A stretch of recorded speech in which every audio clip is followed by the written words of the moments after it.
নিশ্চয়ই খোদা তোমাকে নিজ হাতে তৈরি করেছে, আর কতটা সৌন্দর্য দিয়েছে সেটা কি তুমি জানো?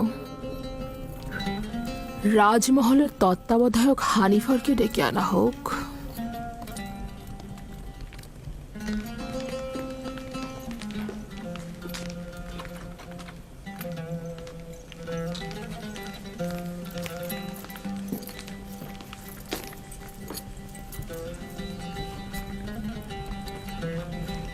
এটি সে তার বালিশের নিচে লুকিয়ে রেখেছিল।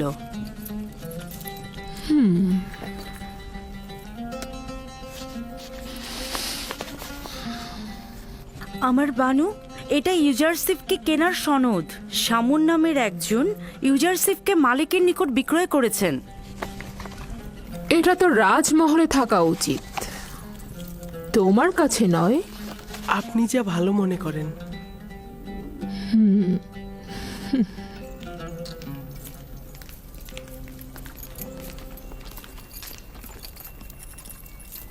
বলুন আমার বানু।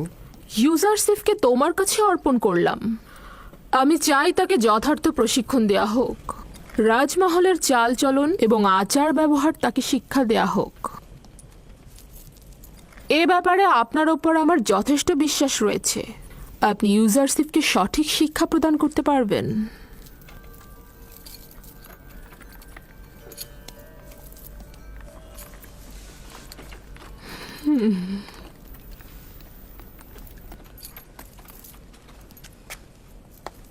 দেখে কিন্তু মনে হচ্ছে না সম্মান প্রদর্শনের এই ভঙ্গি সে উপভোগ করছে।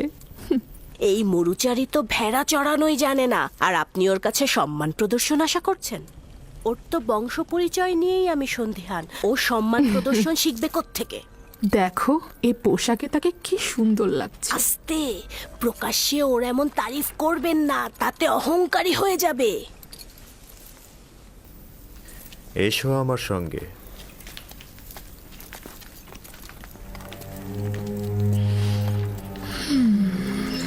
এতক্ষণ যে কামরাটিতে ছিলে সেটাতে বানু জুলেখা ও পুতিফারের একান্ত লোকজনই আসতে পারে। যখন তখন যে কেউ এই কামরায় ঢুকতে পারে না। এই কামরায় প্রবেশ করতে হলে তাকে অবশ্যই 7টি দরজা অতিক্রম করতে হবে। এই 7টি দরজা শক্তভাবে তালাবদ্ধ থাকে, আর তালাবদ্ধ অবস্থায় যে কেউ চাইলেই সেখানে প্রবেশ বা বাহির হতে পারে না। আর এই দরজাগুলোর চাবি শুধুমাত্র বানু জুলেখার কাছেই সংরক্ষিত থাকে। এই জায়গাটি হচ্ছে আমাদের রাজমহলের সবচেয়ে দৃষ্টিনন্দিত স্থান, আর এইখান থেকেই আমাদের প্রিয় মিশরের নীলনদ পর্যবেক্ষণ করা যায়। আর ওই পশ্চিমে মৃত ব্যক্তিদের দুনিয়াও দেখা যায় এখান থেকে। এসো আমার সাথে।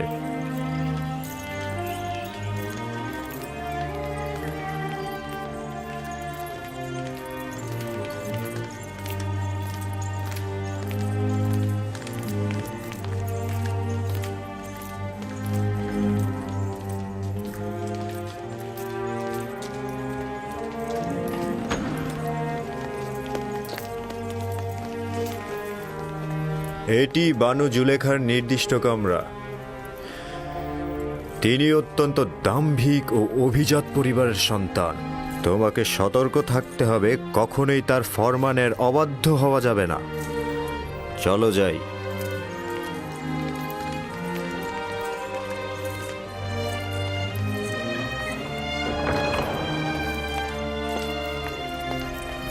এটা জনাব পুতিফারের খাস বিশ্রামাগার ও কিতাবখানা। জনাব পুতিফার হলেন মিশরের দ্বিতীয় শ্রেষ্ঠ ব্যক্তি। তোমাকে শিখতে হবে কিভাবে রাজ্যের সম্মানিত ব্যক্তিদেরকে কুর্নিশ করে সম্মান দিতে হয়। ও হচ্ছে সুপার, কিতাবখানা রক্ষক এবং জনাব পুতিফারের বইগুলোর বিশেষ পাঠক। চলো যাই।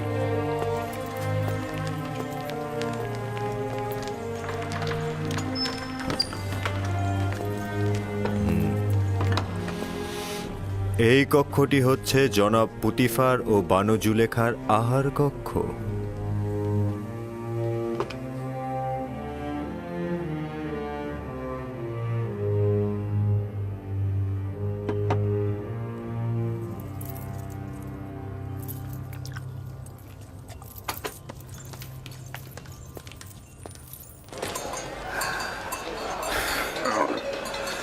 আমি যে করেই হোক ইউসুফকে নাজাত দেব,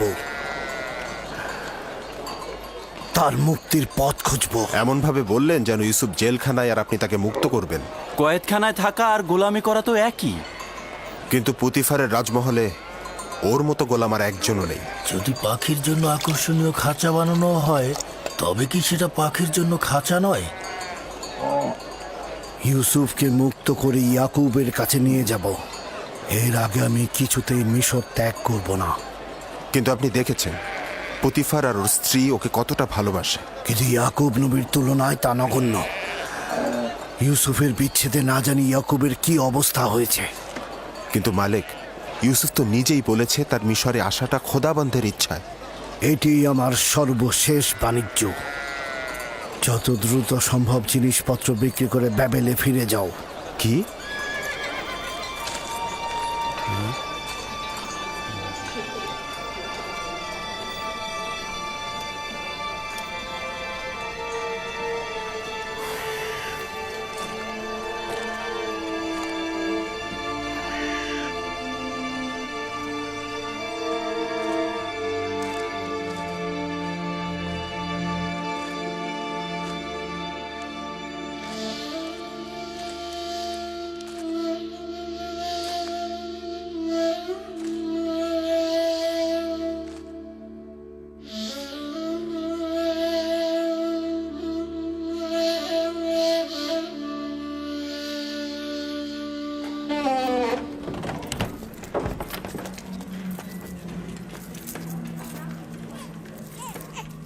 এটি খেদমতদার ও গোলামদের থাকবার জায়গা।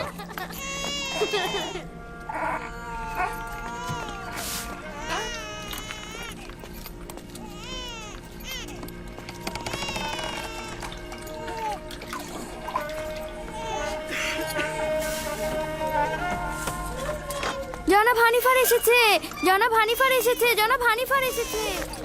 এরা সকলেই জনাব পুতিফারের রাজমহলের খেদমতদার। এরা মহলের বিভিন্ন অংশে কাজ করে থাকে। কেউ কেউ প্যাপিরাসের খামারে কাজ করে, আবার কেউ কেউ তুলা চাষও করে।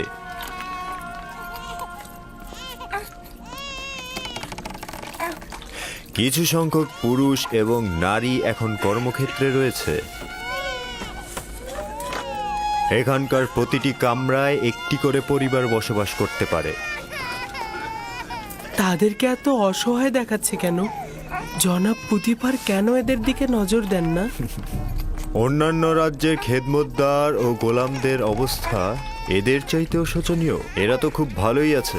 আমরা তাদের এখানে থাকার জায়গা ও খাবারও দিচ্ছি, তাছাড়া তাদের বাচ্চা কাচ্চাদের রক্ষণাবেক্ষণও করছি।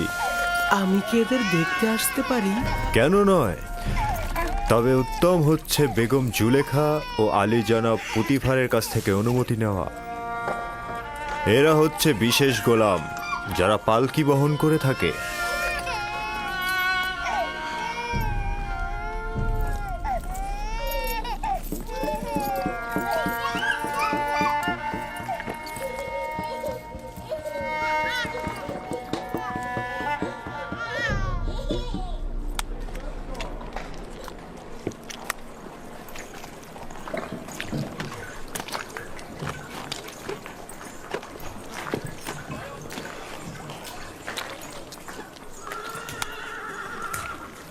এখানে প্যাপিরাস থেকে লেখার কাগজ তৈরি হয়।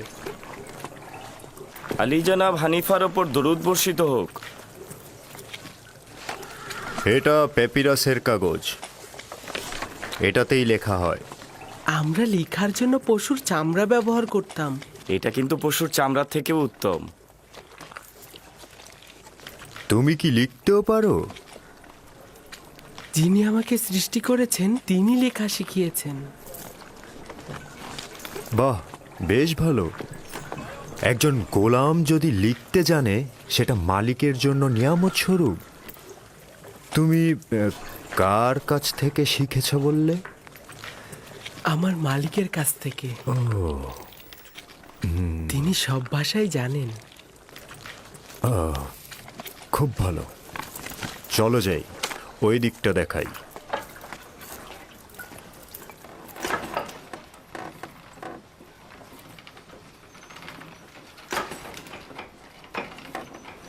এটি হলো কাতান বুননের স্থান। কাতান কি? কাতান হচ্ছে সেই কাপড় যেটাকে কোমরে পেঁচিয়ে পরিধান করে থাকি আমরা, এবং এই কাপড়টা দিয়েই লেবাস তৈরি করি। সবচাইতে মোলায়েম যে কাতানটি তৈরি করা হয় সেটার নাম কাতানে সালাতানাতি। শুধু রাজমহলের বাসিন্দাদের জন্যই এ কাতান তৈরি করা হয়। বানু জুলেখার আকর্ষণীয় যে কাতানগুলো আছে সেগুলো এখানেই তৈরি হয়। চলো যাই।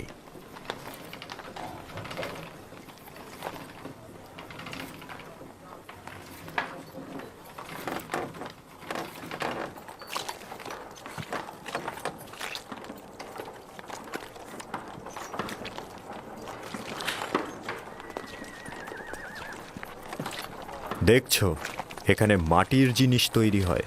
আলী জনাবের উপর দরুদ বর্ষিত হোক।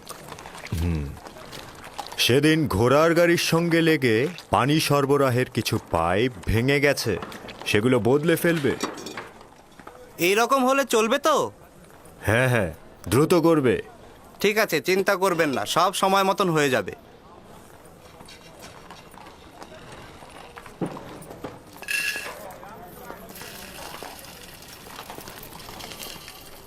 এটি খাদ্য সরবরাহের ভাণ্ডার।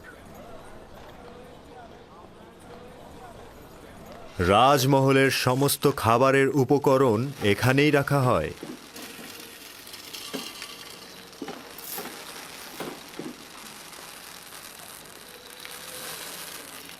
তোমার মন কোথায় পড়ে আছে? ঠিক মতো কাজ করো।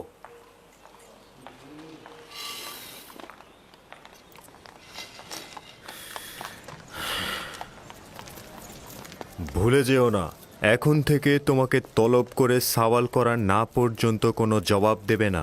কি মনে থাকবে? বানু জুলেখা একজন দাম্ভিক নারী। কখনো কখনো সে রাজসভার সদস্যদের সঙ্গেও কঠোর আচরণ করেন। ছেড়ে দাও, আমি এই কাজ করিনি।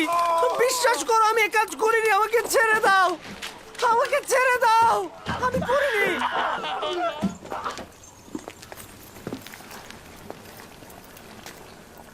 এটি রাজমহলের রান্নাঘর।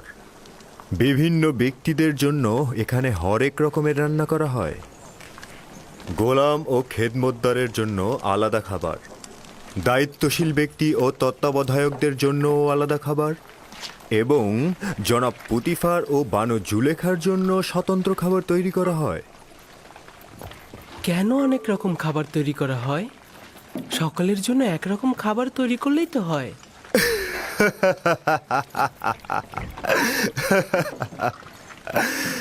এটা কি করে সম্ভব? জনাব পুতিফার ও বানু জুলেখার গোলাম ও খেদমতদারগণ তো এক সমান নন।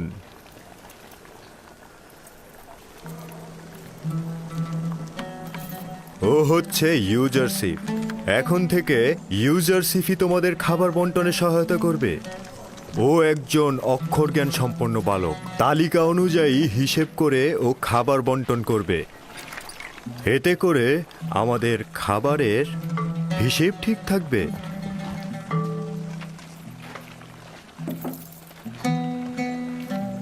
দেখেছো তোমাকে কত আগ্রহের সঙ্গে দেখছে, আর তোমার জন্যই এখানে জড়ো হয়েছে সবাই।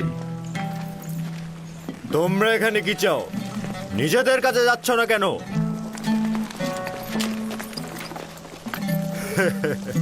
কাজে মন দাও। চলো ইউজারশিপ।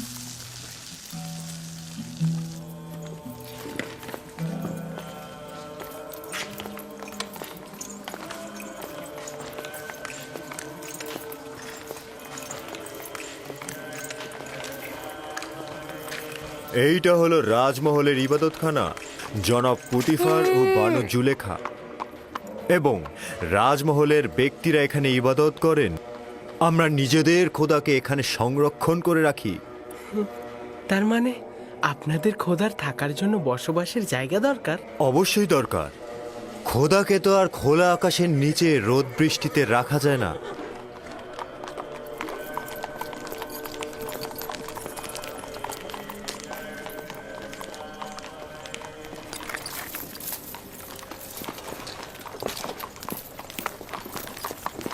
জনাবে মহান হানিফারের উপর দরুদ। সাধারণত রাজমহল দর্শনের সময় সকালবেলা, হঠাৎ এই দুপুরবেলা। ইউজারসিফকে রাজমহল দেখাতে নিয়ে এলাম। আমি চাইছি এই রাজমহল ও এর আদিবাসীদের সঙ্গে ওর পরিচয় হোক। ওখানে কি হয়েছে?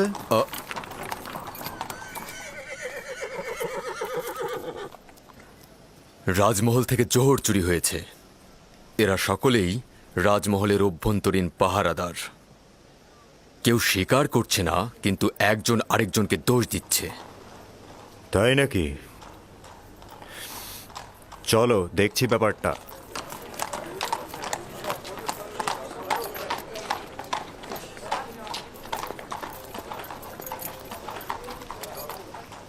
এদের দুজনকেই হাত পা বেঁধে রাজমহলের সামনে রশি দিয়ে ঝুলিয়ে চাবুক পেটা করা হোক। যতক্ষণ পর্যন্ত না স্বীকার করবে চলতেই থাকবে। আমাকে ছেড়ে দিন, আমাকে ছেড়ে দিন, আমি এই কাজ করিনি, আমাকে ছেড়ে অযথা দিন। চিৎকার করবে না, যা বলার একজন করে বলো।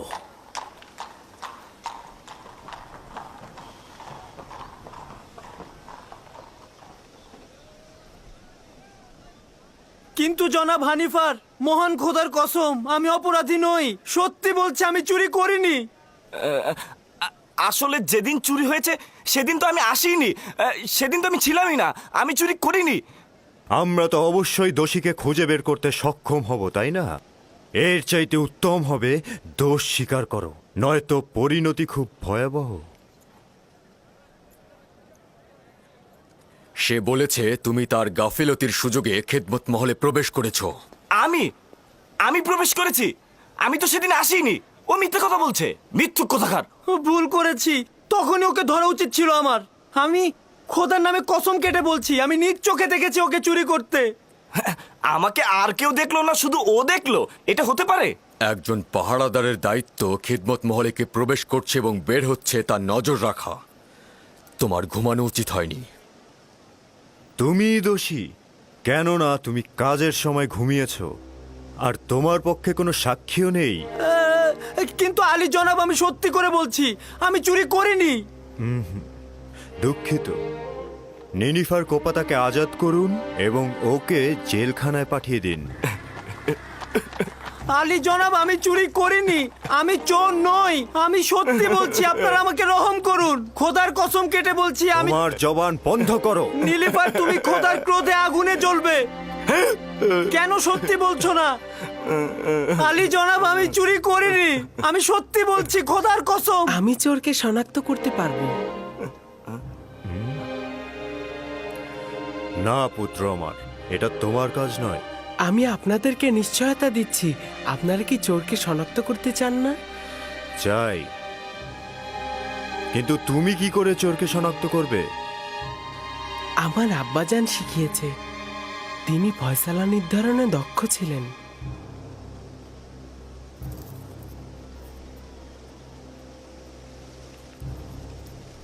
নিশ্চয়তা দিচ্ছ?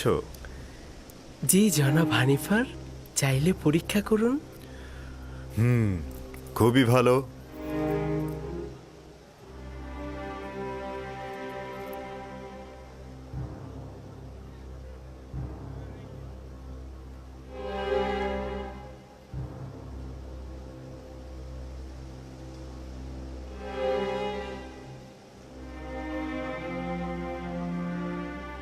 আমি জানি চোরকে। আমি আশা করছি সে নিজে থেকে দোষ স্বীকার করে তার শাস্তি কমিয়ে নেবে। আসলে যেদিন রাজমহলে চুরি হলো সেদিন আমার পাহারার দায়িত্বই ছিল না, আমি তো সেদিন আসিনি। আমি যে চুরি করিনি এটার কোনো সাক্ষী নেই, তবে সত্যি করে বলছি, আমি নিজ চোখে নীলিফারকে চুরি করতে দেখেছি, খোদার কসম। আমি গুনাহগার ব্যক্তিকে শনাক্ত করতে সক্ষম হয়েছি, আর কিছুক্ষণের মধ্যেই আমি তা প্রমাণ করে দেব। জনাব হানিফার, আমি চোরকে শনাক্ত করে ফেলেছি। আপনি অবশ্যই তার গর্দানটা কেটে ফেলবেন। আমি শুধু চাইছি তাকে শনাক্ত করতে। একবার শুধু শনাক্ত হোক। তাকে কোনরূপ ক্ষমা করা হবে না, শুধু শনাক্ত করুন। জনাব রুদামুন, এই দুজনকেই বাগিচার কাছে নতজানু করা হোক।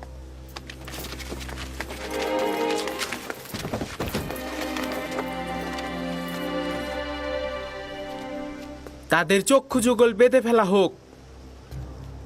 রুমাল নিয়ে এসো।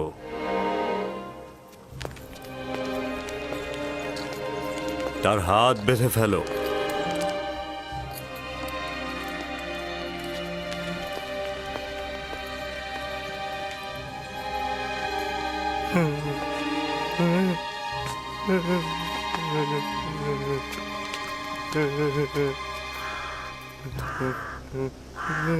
আরো একবার চোরকে সুযোগ দিচ্ছি, তুমি নিজে থেকে দোষ স্বীকার করো, শাস্তি কম পাবে। কিন্তু আমি যদি শনাক্ত করি তাহলে অবশ্যই তোমার গর্দান কাটা হবে।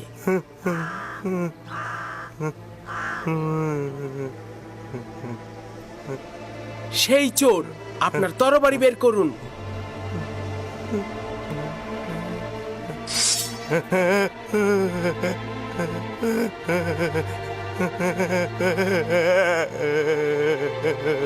এই চোরটার গর্দান কেটে ফেলুন। না না না না, আমি স্বীকার করছি, আমি স্বীকার করছি, আমি চুরি করেছি, আমি ভুল করেছি, আমি স্বীকার করছি। জনাব রুদামুন, আমি স্বীকার করছি, আমি চুরি করেছি। তুমি নিজেও চিন্তা করনি যে এত তাড়াতাড়ি স্বীকার করবে। সাবাস ইউজারশিপ, সাবাস। তাকে নিয়ে যাও।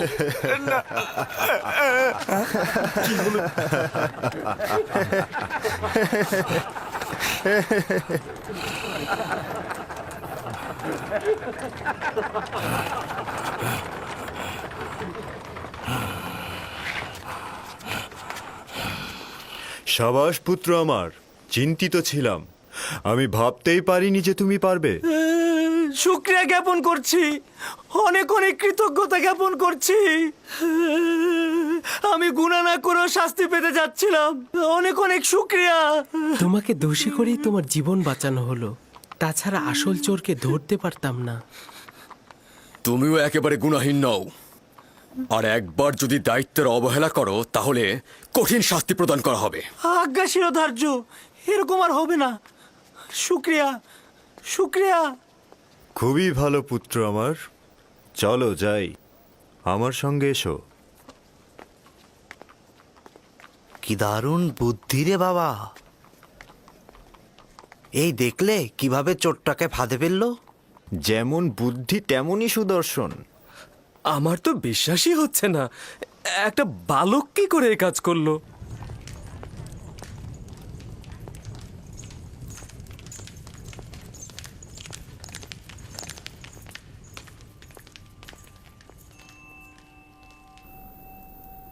সে তো ভেবেছিল আমরা তার শিরচ্ছেদ করছি, সঙ্গে সঙ্গে সে তার জায়গা থেকে উঠে দাঁড়ালো এবং গুনাহ স্বীকার করে নিল। সে তো ভয়ে বলতে থাকলো যে না না, শিরচ্ছেদ করো না, গুনাহ আমি করেছি, আমি চুরি করেছি, আমি আমার দোষ স্বীকার করছি। ইউজারশিপের এই চতুরতা দেখে সবাই তো একদম অবাক হয়ে গেল। কেউ তো চিন্তাও করতে পারেনি তার মতো একটা বালক এত তীক্ষ্ণ বুদ্ধি সম্পন্ন। আমি অবশ্যই জনাব পুতিফারের কাছে মূল্যবান হাদিয়ার জন্য শুক্রিয়া জ্ঞাপন করব। ইউজারশিপ খুব বুদ্ধিমান এবং অক্ষর জ্ঞান সম্পন্ন বালক। আজ থেকে কেউ অতিরিক্ত খাবার নিতে পারবে না। যার যতটুকু দরকার ততটুকুই হিসেব করে খাবার বিতরণ করবে সে। একজন অক্ষর জ্ঞান সম্পন্ন গোলাম তার মালিকের কাছে নেয়ামত স্বরূপ। ইউজারশিপের বিশ্রামাগার কোথায় নির্ধারণ করেছেন? এখনো সিদ্ধান্ত গ্রহণ করিনি। গোলামদের থাকার জন্য নির্ধারিত স্থান রয়েছে, এখানে সিদ্ধান্তের কি দরকার? না, গোলামখানায় নয়, এখানেই রাজমহলের মধ্যে, যা গতরাতে নির্ধারণ করা হয়েছে। ইউজারশিপ, তুমি কি রাজি আছো? শুক্রিয়া জ্ঞাপন করছি। যদি অনুমতি দান করেন, আমার শোবার জায়গা রাজমহলের গোলামদের মধ্যে হলে উত্তম হবে। আমি বলবো তুমি কোথায় এবং কাদের সাথে জীবন গড়বে। বুঝতে পেরেছ? জি। বানু, রাজমহলে একজন গোলামের উপস্থিতি নিয়মের বরখেলাপ। এতে করে অন্যান্য গোলামরা ঈর্ষান্বিত হয়ে উঠতে পারে। যখন আমি এবং এই মহলের প্রভু পুতিফার তার প্রতি আকৃষ্ট হয়েছি, তখন আর কারো হক নেই তার প্রতি দৃষ্টি দেয়ার।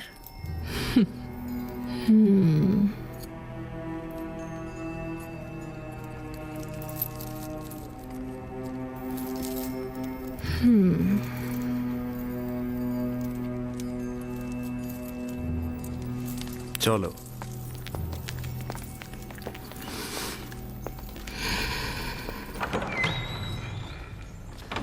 ইউজারসিফ, পুত্র আমার কোনো পুত্র সন্তান নেই। আমাকে তোমার পিতার ন্যায় জানবে এবং যে কোনো মুশকিলে আমাকে স্মরণ করবে। শুক্রিয়া জ্ঞাপন করছি।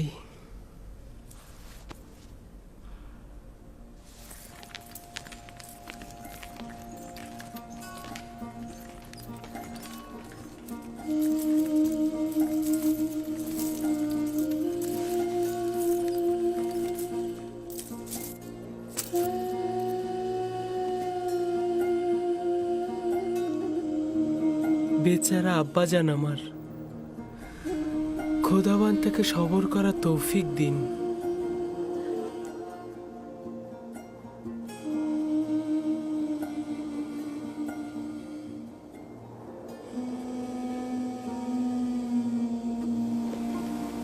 হে কানানের নেকড়ের পাল, তোমাদের বলছি, হে কানানের সমস্ত নেকড়ের পাল, তোমরা নিশ্চুপ কেন?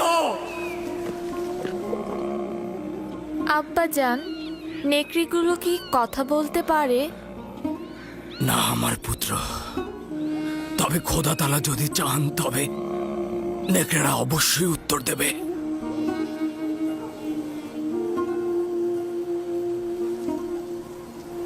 দেখো দেখো আমার পুত্র, ওই যে একটা নেকড়ে, দেখো ওরা আসছে।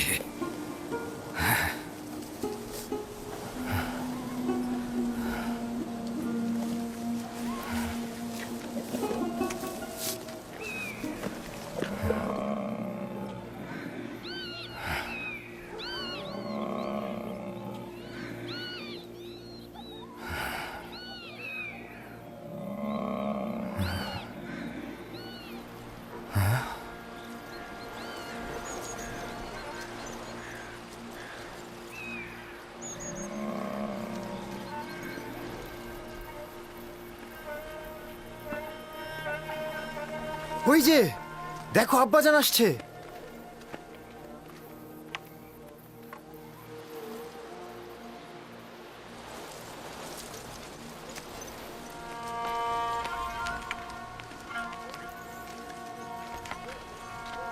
এখনো বলো, তোমরা তোমাদের ভাইয়ের সাথে কি করেছো?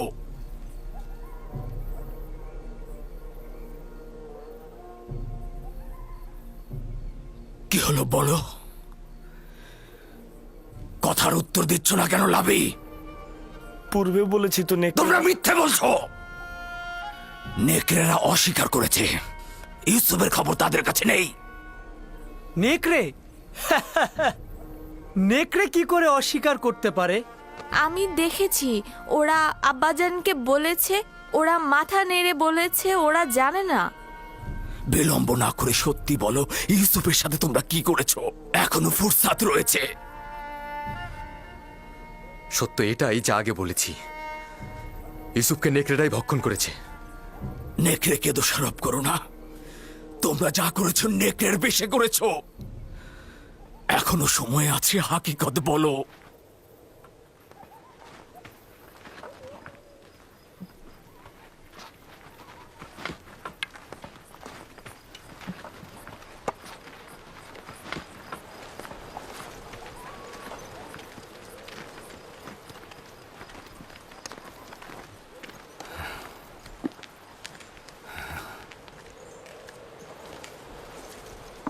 খোদা তারা সবাইকে তওবা পড়ার ফুরসাত দেন না। এখনো সময় রয়েছে, তোমরা তওবা পড়ে গুনাহ কবুল করো।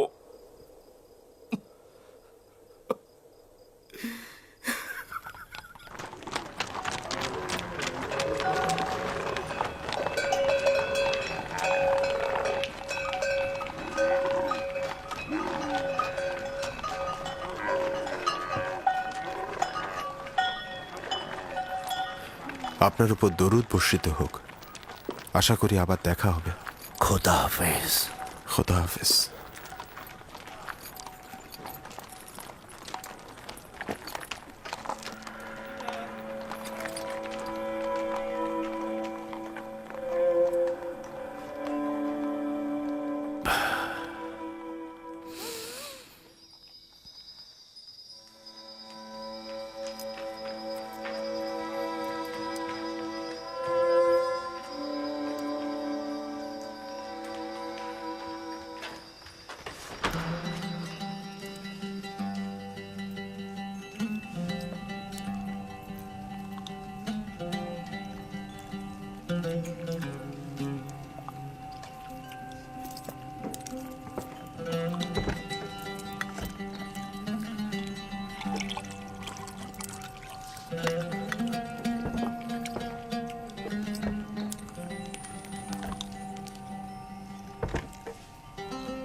ইউজারসিফকে এখানে নিয়ে এসো।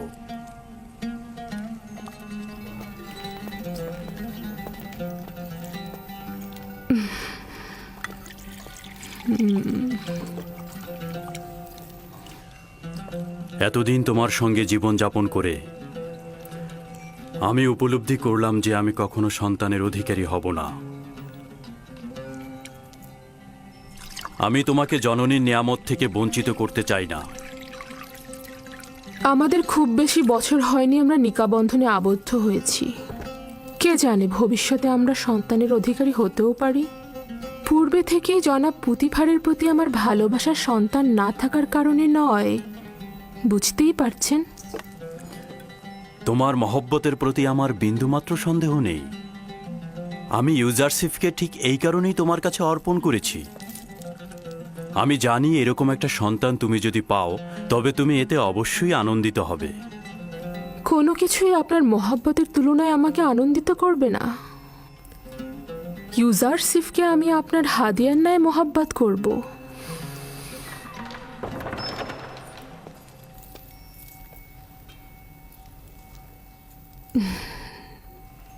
ভাবছি আমরা যদি কখনো সন্তানের অধিকারী হই তবে সে ইউজারসিফের মতো সুদর্শন ও বুদ্ধি সম্পন্ন হবে। আমার মনে হয় সে ইউজারসিফের মতো তীক্ষ্ণ বুদ্ধিসম্পন্ন নাও হতে পারে।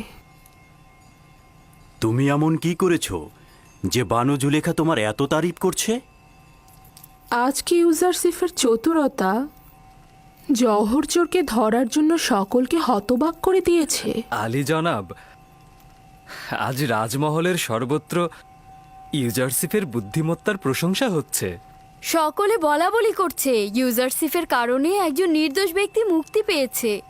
প্রথম দিনই ইউজারসিফ এটা প্রমাণ করল যে বানু জুলেখার উপযুক্ত সন্তান হতে পারবে সে।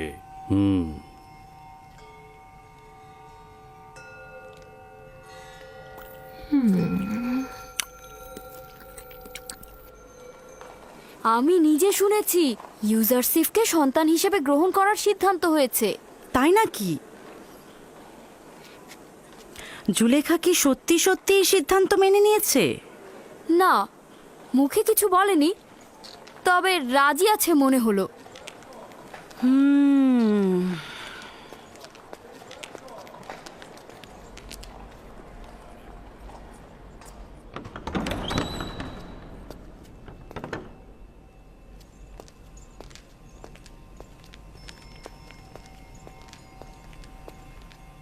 বানু, এই গুজব কি সত্যি যা সর্বত্র ছড়িয়ে গেছে? কি ইউজারসিফের সম্পর্কে? অনুমান করলাম ইউজারসিফই হবে। সন্তান হিসেবে ইউজারসিফকে গ্রহণ করার কি হাকিকত আছে? দারুণ নির্বাচন, তাই না? কিন্তু বানু, এটা তো মিশরের পারিবারিক ঐতিহ্য ও আইনের বরখেলাপ। ইউজারসিফ একটা অপরিচিত নিচু বংশের সন্তান এবং সে আপনার সাথে একেবারেই বেমানান। কি করে সে সম্মান পেতে পারে? আমার সন্তান হওয়া মানে কিন্তু সেই নাম যশ সবকিছুর অধিকারী হওয়া। কিন্তু তার ঈমান সম্পর্কে কি বলবেন আপনি? আর কি করে বুঝবেন যে সে আমুন আর মিশরের আইন বিরোধী হবে না? আজব কথাবার্তা বলছো। নাজুক এবং নমনীয় চারা গাছকে খুব সহজেই আকৃতি পরিবর্তন করানো যায়। আশা করি সিদ্ধান্তটি আবার ভেবে দেখবেন। এটি মঙ্গলজনক নয়। আমি নিজ সিদ্ধান্ত গ্রহণ করেছি। তোমাকে যেটা বলা হয়েছে তুমি শুধু তাই করবে, বোঝা গেল? তাহলে একটু শুনুন, শেষ কথাটা বলি। আমি আজ আমুন মন্দিরের একজন ধর্মযাজকের কাছে গিয়েছিলাম এবং তাকে ইউজারসিফের বর্ণনা দিয়েছি। শুনবেন কি বলেছে সে?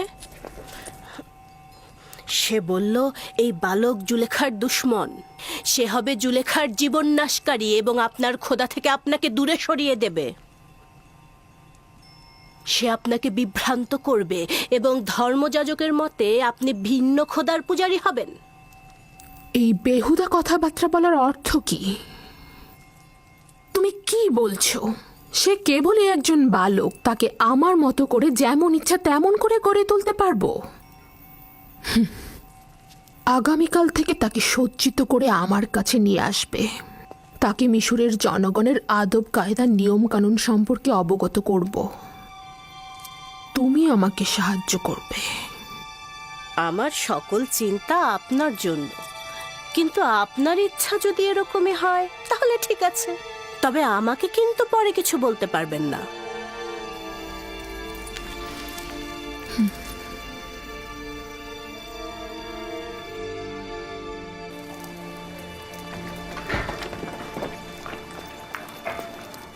জনাব পুতিফারের খাবার নিতে এসেছি, হয়েছে? ইউজারসিফ না আসা পর্যন্ত খাবার দেওয়া হবে না।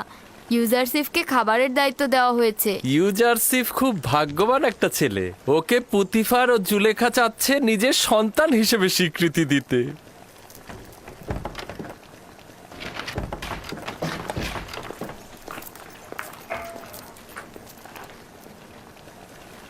রাজমহলের লোক সংখ্যার পরিমাণ এতে দেয়া আছে। ইউজারসিফ নাও। ও যাকে যতটুকু খাবার দিতে বলবে সেই মোতাবেক খাবার বিতরণ করবে।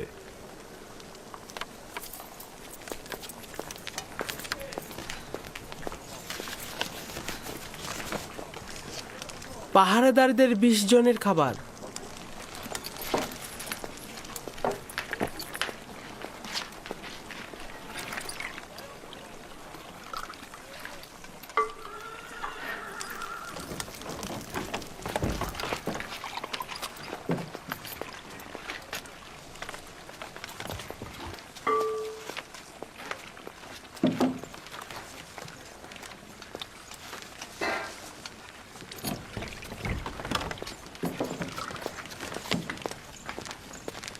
পুরোহিত 20 জন। ইবাদতখানায় পুরোহিতের সংখ্যা 5 জন, তবে 20 জন কেন? ইবাদতখানার খোদার কি খাবারের প্রয়োজন নেই? তার মানে তোমাদের খোদাও কি খাবার গ্রহণ করে? না, খাবার খায় না, কিন্তু তার সামনে কি খাবার দেওয়া উচিত নয়, যাতে বান্দাদের খাবারের বরকত বাড়ে? ভালো কথা। খোদা বরকত দান করার পরে এই খাবারগুলো কারা গ্রহণ করে? খাবারগুলো খোদার বরকত দেবার পর ওইখানে থাকা খোদার ইবাদতকারী আর আমরা খাদেমরা খেয়ে থাকি। এইভাবেই পুরোহিতরা অন্যদের থেকে 4 ভাগ বেশি খেয়ে থাকে। হ্যাঁ, আর এই কারণেই পুরোহিতরা এত মোটা হয়ে থাকে। পুরোহিতগণ ও ইবাদতখানার খেদমতকারীগণ এই জন্যই খোদার বরকতে অধিকতর মোটা হচ্ছে, আর এই কারণেই রাজমহলের অনেকেই খাবার পায় না। ভালো বলছো। আর এভাবে খোদা যদি বরকত না দেন তাহলে ওরা শুকিয়ে যাবে। ভাগ্যিস খোদা তালা খায়, না খেলে তো কি অবস্থা হতো।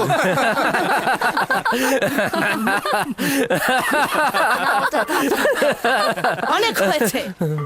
তোমরা যদি ইবাদতখানার খাদেমের কাছে লজ্জিত না হও, তবে অন্তত খোদার কাছে তো লজ্জিত হও। চলো।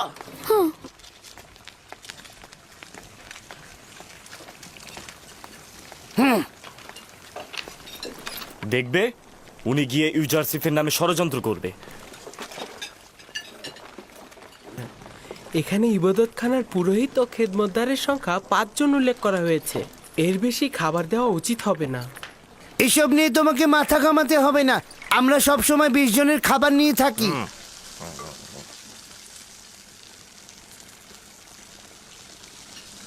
আজ যতটুকু চায় ততটুকু দিয়ে দিন। জনাব হানিফার এর সমাধান করবেন।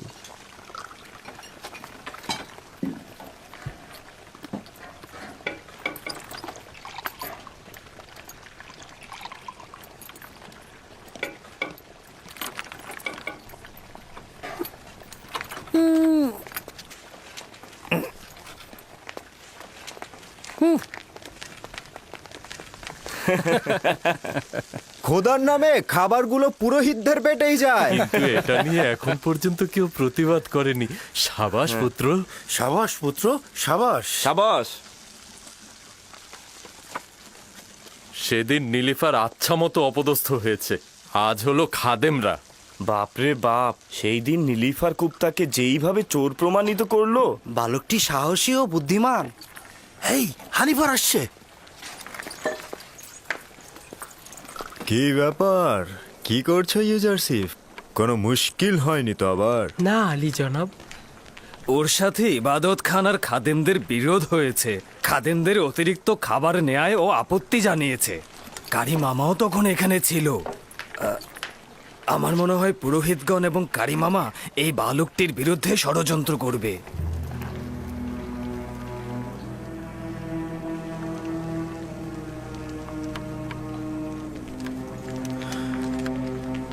আলী জনাবের খাবার প্রস্তুত হয়েছে? হ্যাঁ আলী জনাব। নিয়ে এসো।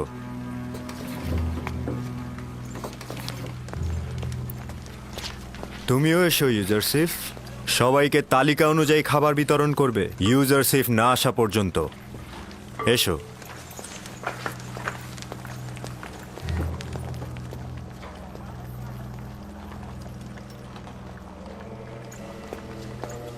আপনি তো ছিলেন না, তাই জানেন না রাজমহলের কর্মচারীরা কি করে হাসছিল। রাজমহলের কর্মচারীরাও তার সাথে ছিল। পুতিফার একজন বালককে রাজমহলের খাবারের দায়িত্বে নিয়োজিত করেছে। হানিফার তাকে তত্ত্বাবধায়ক বানিয়েছে। আমার পূর্ণ বিশ্বাস সে কাফের এবং আমাদের খোদার ইবাদত করে না। যদি তোমাদের কথা সত্যি হয় তাহলে আমিও তাকে ছেড়ে কথা বলবো না।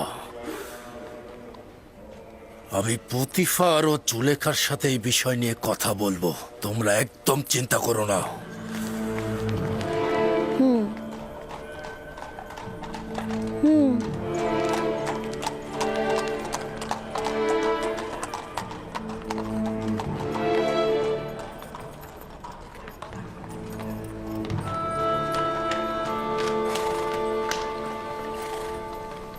ইউজারসিফ, ইউজারসিফ, তোমার সঙ্গে কথা আছে। মেনিসাপু, কি হয়েছে? এখানে কি করছো? তুমি আমাদের খোদার ইবাদত করো না কেন? তুমি কি কাফের? তোমার উদ্দেশ্যটা কি? পুরোহিত মেঙ্গি পুরোহিত খুপুকে বলছিল যে তুমি নাকি কাফের, আর এটা যদি প্রমাণিত হয় তবে তারা তোমাকে জীবিত রাখবে না। যদি আমার খোদা না চায় তাহলে কোনো কিছুই হবে না। তার মানে কি তুমি সত্যি সত্যি কাফের? তোমাকে নিশ্চয়তা দিচ্ছি আমি কাফের নই, আমি খোদার ইবাদতকারী। তার মানে কোন খোদা? তোমার খোদা, আমার খোদা, আমাদের সকলের খোদা। খুবই ভালো, যাক আমি শান্তি পেলাম। তুমি কি জানো খোদা তাআলা তোমাকে নাজাতের জন্য আমাকে পাঠিয়েছে? আমাকে কিছু বললে? না না, আমি নিজের সঙ্গেই কথা বলছিলাম। কিছু হয়নি, তুমি যাও। এসো আমরা খেলা করি। আচ্ছা ঠিক আছে, আমি আসছি।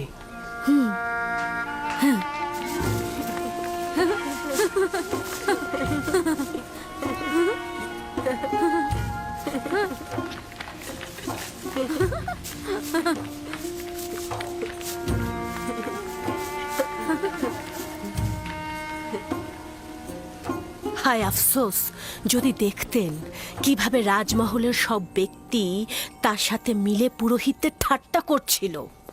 কিভাবে একজন বালক ইবাদতখানার পুরোহিতগণের ঠাট্টা এবং উপহাসের কারণ হলো? কারণ ও প্রতীকীভাবে বলছিল পুরোহিতগণ খোদার নামে খাদ্য সংগ্রহ করে নিজেরাই তা ভক্ষণ করে। ঠিক আছে, আমি তার সঙ্গে কথা বলবো। আমার সন্দেহ অমূলক নয়। সে আমুন কেন কোনো খোদাকেই পূজা করে না। জনাব পুতিফার আপনার জন্য অপেক্ষা করছে। দুপুরের খাবারের সময় হয়েছে। বানু, এই বালকটার দিকে নজর রাখা প্রয়োজন। যদি ইবাদতখানার মালিক ক্রোধান্বিত হয় তাহলে তার সাথে সাথে আমরাও বিপদে পড়ব।